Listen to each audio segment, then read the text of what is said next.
இந்த வருஷம் கர்த்தருக்கு நீ என்ன பொருத்தனை பண்ணீங்க? ஆண்டவரே என்னுடைய பையன் எக்ஸாம்ல பாஸ் ஆனா, புரியலையா?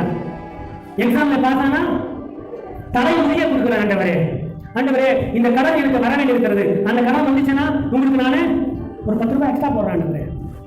நல்லா கவனிங்க. நான் போன வருஷம் ஒரு பொருத்தனை பண்ணேன். பொருத்தனை பண்ணா நிறைவேற்றணுமா நிறைவேற்றக்கூடாதா? கிறிஸ்டியன் நிறைவேற்றணும் இல்லையா? நிறைவேற்றாத பொருத்தனை பண்ணக்கூடாது. போன வருஷம் எங்களுக்கு ஒரு நல்ல பாசம் கொடுங்க ஆண்டவரே, டிசம்பர் 31 ஒரு பாசம் கொடுங்க அப்படிங்கிற உறுதிங்கன்னா ஒரு பொருத்தனை நான் பண்ணேன். என்ன பார்த்தேன் தெரியுமா? என்ன பொருத்தனை தெரியுமா? அந்த பொருத்தனையை செய்வதற்கு மூப்பர்கள் தான் எனக்கு உதவி செய்யணும். மூப்பர் மேல தான் அந்த பொருத்தனையை பண்ண நான். என்ன வேளாங்கண்ணிக்கு எத்தனை பேர் போயிருக்கீங்க? கோயில் எங்கேயோ தூரமா இருக்கும், ஒரு 1/2 கிலோமீட்டர் என்ன இருக்கும், ஒரு பேசேஜ் இருக்கும். அந்த பேசேஜ்ல இது மாதிரி நைஸா இருக்குமா? தர இல்ல, மண்ணா இருக்கும். மக்கள் என்ன பண்ணுவாங்க? பொருத்தனை பண்ணும்போது பண்ணுவாங்களா இல்லையா? பார்த்துருக்கீங்களா? பார்த்துருக்கீங்களா? நான் பொருத்தனை ஆண்டவரே 31ஆம் தேதிக்குள்ளாக கரெக்டா கர்த்தர் என்னுடைய பொருத்தனையை கேட்டா 31ஆம் தேதி ராத்திரி ஆசீர்வாதம் வாசல் இருக்காரு. ஹalleluya.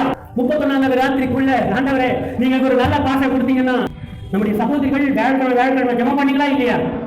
நீங்க எங்களுடைய ஜெபம் பண்ணாங்க சகோதரிகளை அழைத்துக் கொண்டு எங்களுடைய உழைத்த நிறைய பேர் வந்து எங்களுக்கு பாசம் வேணும் கேட்டாங்க. எல்லாரையும் அழைத்துக் கொண்டு வேளாங்கண்ணி கூப்பிட்டு வச்சு அங்கிருந்து அது வரைக்கும் முட்டியில நடக்க வைக்கிற ஆண்டவரே நான் பொருத்தனை பண்ணேன். 5 மாசம் ஆச்சு. அந்த பொருத்தனை நிறைவேற்ற 6 மாசம் ஆச்சு, 5 மாசம் ஆச்சு. போலாமா? பிரதர்ஸ் வரீங்களா? சிஸ்டர்ஸ் வரீங்களா? யார் பண்ணீங்களா? அந்த பிரதர் நம்ம வேலைக்கிழமை ஜெபம் பண்ணோம் பிரதர், எங்களுக்கு நல்ல பாசம் கொடுங்க கேட்டாரா இல்லையா? கிறிஸ்தவர்களே ஜாக்கிரதையாருங்கள். பொருத்தனை பழைய பாட்டு கூறியது. கிறிஸ்தவர்களாக நாம் வந்து கர்த்தருக்கெல்லாம் பொருத்தனை பண்ண தேவை. உங்க அப்பா அவருக்கு லஞ்சம் கொடுக்காதீங்க.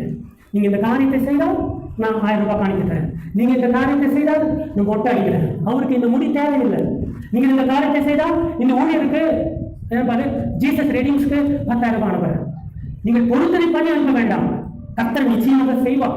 கர்த்தர் நீங்க கேட்பதை கொடுப்பார். கர்த்தர் சொல்ற கேளுங்கள் தரப்படும், தட்டுங்கள் திறக்கப்படும். நான் திறந்துட்ட பிறகு நீங்க பொருத்தனை பண்ணுப்பா சொன்னா பொருத்தனை பண்ண வேண்டாம். இந்த எத்தா என்ன பண்றாரு அப்படின்னா ஒரு பொருத்தனை பண்றாரு. பொருத்தனையில வேற சஸ்பென்ஸ் வேற, பொருத்தனையில த்ரில்லிங் வேற. பொருத்தனை எப்படி இருக்கணும்? பண்ணக்கூடாது.